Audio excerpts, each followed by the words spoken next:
There is a strange comfort in cohabitation, sharing space with another creature. It grounds us, reminds us we aren't floating through this world entirely alone. Most people seek that connection deliberately, but what happens when the thing sharing your space wasn't invited? You tell yourself it's fine, that boundaries exist, that you're still in charge of your own home. You would do well to secure your connection to this archive. Like and subscribe before the signal degrades further. Your subscription is the only firewall between you and what lurks in the files ahead. Now, have fun with part 2 of My Roommate Is A Huntsman. To recap, I got a new roommate. Its name is Mary, and it is a huntsman spider that somehow knows how to clean and make a grilled cheese sandwich. As far as how it learned to talk and do all the other things that a spider shouldn't know how to do, I guess it learned from watching TV. If I had to be honest, though, that doesn't completely make sense to me. I have since given up on trying to understand the whole situation.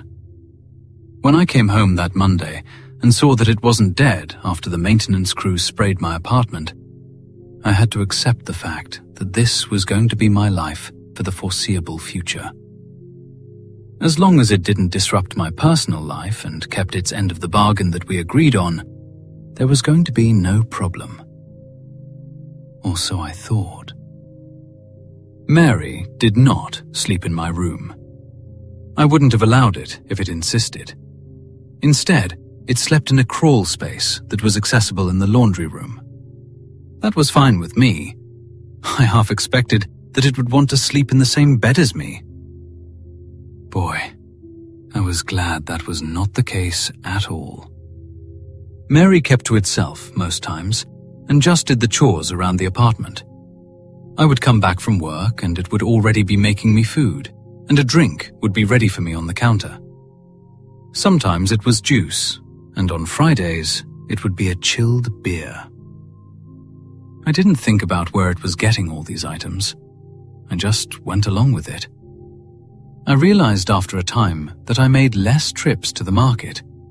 Food was always readily available at home. The beer on Fridays, admittedly, was a nice touch. At the end of the night, I would turn on the TV, and Mary would hang in front of the screen and just watch whatever was on. I would just sit on the couch and study the creature. If I was going to live with a huntsman spider, I needed to do some research. After a bit of online searching, this is what I found. Huntsman spiders are native to Australia. Not sure how this spider found its way to LA, but this was already an unusual situation, so I didn't question it. Huntsman spiders are not dangerous to humans. Although they are venomous, their bites do not kill and at most will leave a bump. Looking at the size of Mary's fangs, I did not feel comfortable wondering if it would leave a bump. Their diet consists of bugs and some small lizards. Its favorite food seems to be cockroaches. I suppose having a huntsman spider living in a roach-infested apartment building is a good thing. Here's another fun fact. The average length of a huntsman spider is around 12 inches. Curiously, I got up, grabbed a measuring tape, and approached Mary. "Excuse me, do you mind if I measure your length?" I don't mind at all. What would you like me to do? "Just stay there, in front of the TV. I will be quick." Mary stayed suspended in front of the television as I extended the tape rule vertically across its body. I estimated around 15 inches when I first saw Mary in the kitchen, which is already bigger than the average huntsman spider, but not by much. I looked at the measurement and was shocked at the results. Mary was around 20 inches. I closed the tape measure and returned to my seat on the couch. That's all I needed, Mary. Thank you. My pleasure. It responded sweetly. I looked at the Google search on my phone and was surprised that my fun fact was wrong. The average size of a huntsman spider is not 12 inches. That was the largest length in recorded history. Mary is bigger than the biggest huntsman spider. I continued my research. I was looking for the most important piece of information, even more important than if it was dangerous to humans. What was the lifespan of a huntsman spider? I found my answer. It's between 1 to 2 years. Now this begged the question. If Mary is bigger than the biggest huntsman spider known to man, will it live longer than the average huntsman? Is Mary even a huntsman spider to begin with? That last thought was the most frightening of all. I closed out of the Google app and drifted to my room, beer in hand. Are you going to sleep? I looked back at it, and a shiver ran up my spine. Yes, I feel a little tired. Thank you for the beer, Mary. No problem. Also, where did you get this? I haven't bought beer in weeks. Mr. O'Neill, room 203. He has a lot. And so I took one. Is that what you do with the ingredients for the grilled cheese as well? The chives? I asked in surprise. I mean, I should have known that it took these items from someone, if not from me. Is that bad? It asked, now no longer rubbing its feelers. I thought about it. This last week had been very easy on my wallet and, in all honesty, Mr. O'Neill could go without a few beers. If it wasn't hurting anybody, I didn't see why I shouldn't allow it. As long as Mary didn't hurt anyone for these items, I supposed it was okay. No, not at all, I responded and tried to crack a smile. Just don't get caught, and I'm sure it's fine. Understood. Good night. It went back to the TV and continued to rub its feelers together. I think it was satisfied with my answer. It went like this for weeks, and for a time, it was like having an 8-legged maid. I didn't bother trying to clean up after myself anymore. I left my clothes on the floor all the time, I hadn't dusted the shelves in ages, and I rarely picked up my plate after eating a grilled cheese. Mary took care of all of it, without any questions. It really did work hard. The lifespan thing really did make me think. It is clearly not a normal spider. If it is expected to be twice as big in size, it may live twice as long. Maybe even 3 times as long. I may not be able to get rid of it for another 6 years. Bringing friends over was out of the question. They already thought that I was weird for mentioning the fact that there is a talking huntsman spider in my apartment. I explained everything to them, and all they did was look at me as if I said a long-winded, overdrawn joke. After some time, they became distant and hardly talked to me. I'm sure they didn't want to talk to a crazy guy. Except, I'm not crazy. Mary is real, and it really does make a damn good grilled cheese. I hate to harp on that fact, but I'm sure you would also be very surprised. Delighted, even, with a well-made sandwich from an overgrown spider. You would be lying to yourself if you said otherwise. Even though the number of friends was waning by the day, I was getting used to having Mary in the apartment. However, that was short-lived. In time, it wasn't just the bugs that began to disappear. In the lobby of the apartment, there is a community corkboard where tenants are allowed to post things like events or promote their small business. It was free for anyone to use, as long as they didn't post anything obscene. There was a man in the apartments named Larry who would try to post things about recent alien sightings or paranormal witch hunts in his homemade newsletter. Those were usually taken down as quickly as he put them up. Every once in a while, I would get mail from Larry informing me that I have inalienable rights from our founding fathers, and that there is a movement forming to take down the tyrannical management of the apartments for impeding on his First Amendment right to free speech. I usually just throw them away. Rarely do you see missing pet posters on the corkboard. Pets rarely go outside unless it's Miss Susie walking her multi-prize winner terrier. What prizes may those be? I have no idea. She just likes to spout on about how it's a pure breed and how its diet is finely crafted for a sleek coat and healthy teeth. That prized terrier is now on a missing pet poster on the community corkboard, along with several other posters displaying missing pets. Someone broke into my apartment and stole Peanut.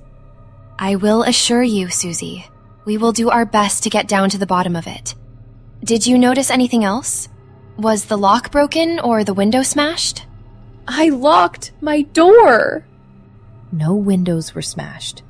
Everything seemed to be in order until I saw that Peanut was not in her crate. Whoever the dog thief is, they broke in without breaking a lock or smashing a window. A heavy sob escaped Miss Susie.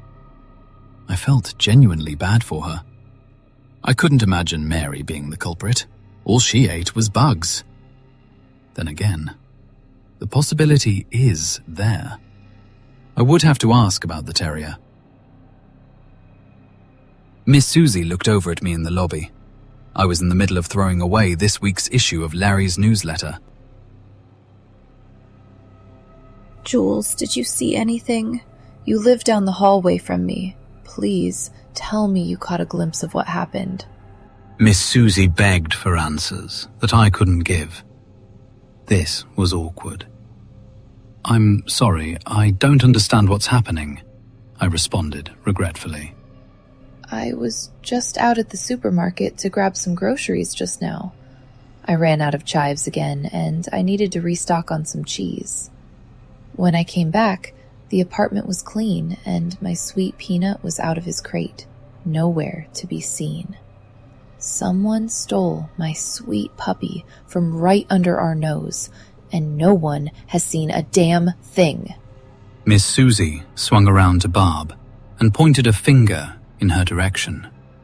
If I don't get my Peanut back, I will hold you accountable, Barb.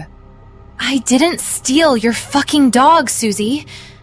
Besides, my little kitty wouldn't like a stinky dog. Like I said before, sweetie, I didn't see anyone go through that looked suspicious. Just Larry. But that crabby bastard wouldn't steal a dog. Best we can do is call the police, and maybe they could see about dusting for prints or something. When I find out who took my Peanut, I will sue them for all they're worth. I will break their legs and feed their entrails to sharks. That's around the time I hurried up to my room. Mary was in the middle of humming a tune while dusting some shelves when I came through my front door. 3 flights of stairs caught up to me as I gasped for air. After I was able to breathe again, I approached Mary. It paused its dusting and humming to turn to me. Welcome home. Did you see a dog at all today? My voice was hoarse from still being slightly out of breath. Yes. I paused. It answered without hesitation. Did you do anything to it? I took it. Where is it, Mary? The crawl space. Oh, God. Well, can you release it? The neighbor is trying to sue the person who took her dog. Mary placed the duster on the shelf and looked at me. It hesitated for a second. Mary, do you understand me? Are you sure you want me to do that? Yes, please. I need to return Peanut. With another pause, Mary reluctantly made its way to the crawl space in the laundry room. I followed it and watched as it entered a big hole in the ceiling. Sounds of rummaging and constant movement could be heard from the hole. I started to worry a bit. I greatly appreciate this, Mary. The last thing I need is for the neighbor to suspect something. More shuffling, and then a dragging sound approached the hole. I stood back to give Mary some space. Then, a mass of flesh fell through the hole. White, filthy fur was present, and two beady eyes stared back at me with looks of anguish and fear. Peanut's tongue hung from the side of its open mouth as if it screamed one last howl before it died. Its body was all but bone and skin. Mary suspended down on the web and looked at me. Peanut? I'm afraid so. What the hell did you do to it? I ran out of cockroaches. I was feeling a bit peckish. But now you can return Peanut, and your neighbor won't sue us. I crouched down to get a better look, and there was no doubt in my mind. I cannot return Peanut in this condition. If I brought Peanut back to Susie like this, she would kill me. That doesn't sound like a good neighbor. I looked up at Mary, and for the first time, its spidery body didn't unsettle me. Neither does killing a neighbor dog just because you got the munchies. That's not very nice of you, Mary. What if I killed your dog? I don't have a dog, It replied. Its voice seemed worried, even frightened. We cannot keep this here. We have to get rid of it. I can put it back with the others, and then it will be gone for good. That last comment set fear back into me. Now I looked at Mary as if it was a killing machine and not a maid that cooks me grilled cheese. What do you mean by others? Now it was rubbing its feelers together cautiously. It was like I caught a child sneaking cookies in the middle of the night. Except it wasn't a child. It was a 20-inch, overgrown spider whose nature got the better of it. I watched as it thought of its next words carefully. I haven't seen a cockroach in a while. I did a good job keeping them away. The next building over doesn't even have cockroaches. Not even flies swarm the trash cans here. I just sat there and listened to Mary speak. All I could find were birds, fish, lizards, and dogs. I didn't want to take them, but I don't know. I saw them and couldn't help but want to try to. It didn't even taste good. Mary, I began cautiously. Have you been eating people's pets? Yes. You ate dogs, birds, and cats. It shrieked and recoiled back. No, never cats! They frighten me! I stood up and slowly walked across to the other side of the room. Now I had to figure out how to feed a creature that hasn't stopped growing. It dawned on me that I may have to feed it for years. 6 years or more by my calculations. For some reason, I always thought that it wouldn't try to eat other animals and stick to just eating bugs. I was clearly wrong. How am I going to fix this? At least Barb's cat will be safe. Are you mad at me? Not only is it a murderous killing machine, it's also insecure. I chose the only action I could take at the time. No, I'm not mad at you, Mary. I just need to figure something out. I plotted my next move. I may have a plan to fix all of this, but I would have to make one thing clear to Mary before I do. I will head out for a bit. What I need from you, Mary, is to stop killing people's pets and wait for me to return. Got that? It continued to rub its feelers together. In a little pitchy voice, it made its response. I understand. I got my keys and made my way to the front door. Mary, make sure to... You know. I made a gesture towards the mangled Peanut on the floor. Okay. It grabbed Peanut and crawled back into the crawl space without another word. LA is big. That much is obvious. In this vast city, there were many types of pet stores. I made my way to one of the exotic pet stores I looked up on my phone. The answer to my problems came in a package full of deceased mice that one would feed to boa constrictors. Hopefully, these would be enough to feed the beast. Maybe this will stop the killing long enough to keep the neighbors off my tracks. Not that they were suspecting me. Yet. When I came back, I looked around the apartment for Mary. It was nowhere to be seen. It probably never left the crawl space. I walked over to the laundry room and cleared my throat. Mary? You there? A moment passed, and then hairy, dead tree legs crawled out from the crawl space. Mary did not fully leave the dark cave. Are you going to evict me? I shook my head. No, I am not evicting you, I promise. Look, what you did was horrific.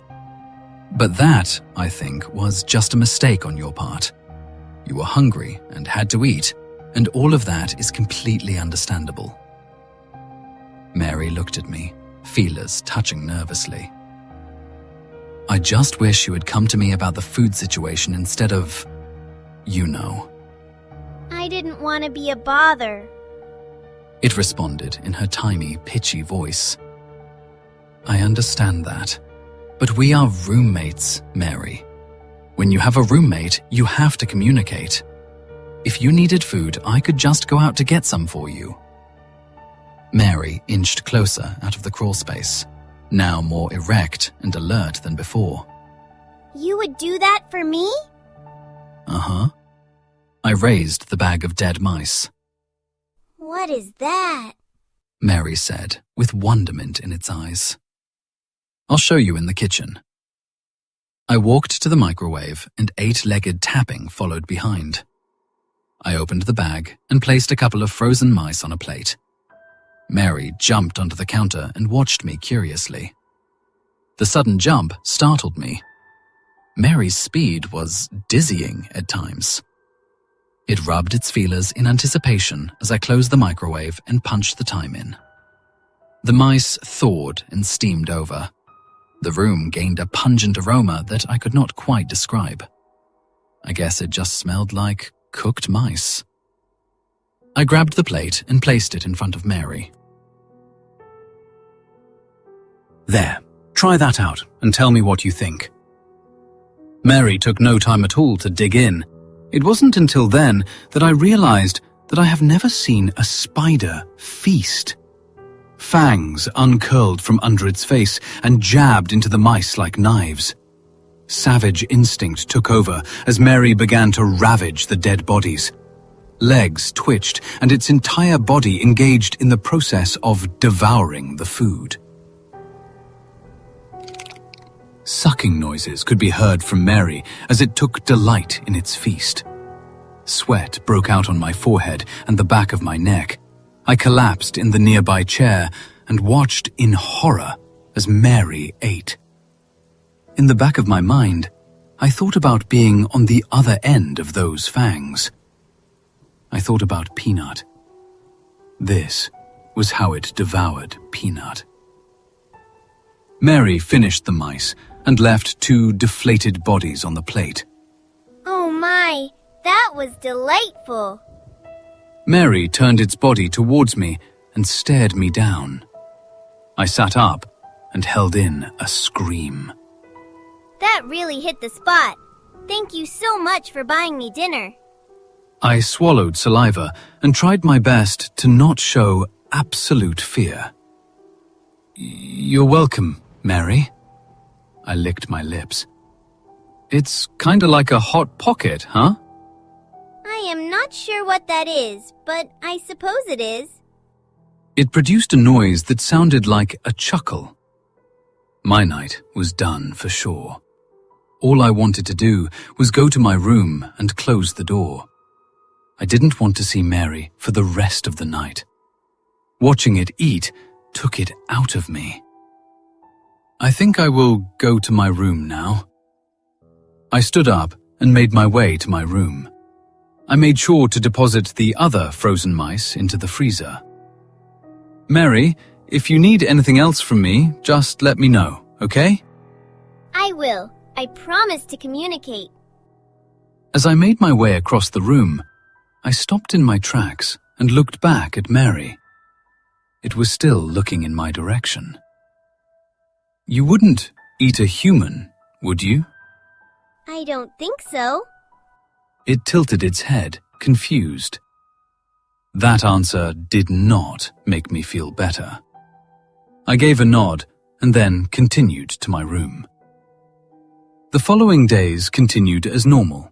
Mary now had a supply of microwave mice that it could eat to supplement its diet if I did not find any bugs. Now, every time I walk across the lobby of my apartment building, I purposely ignore the community corkboard.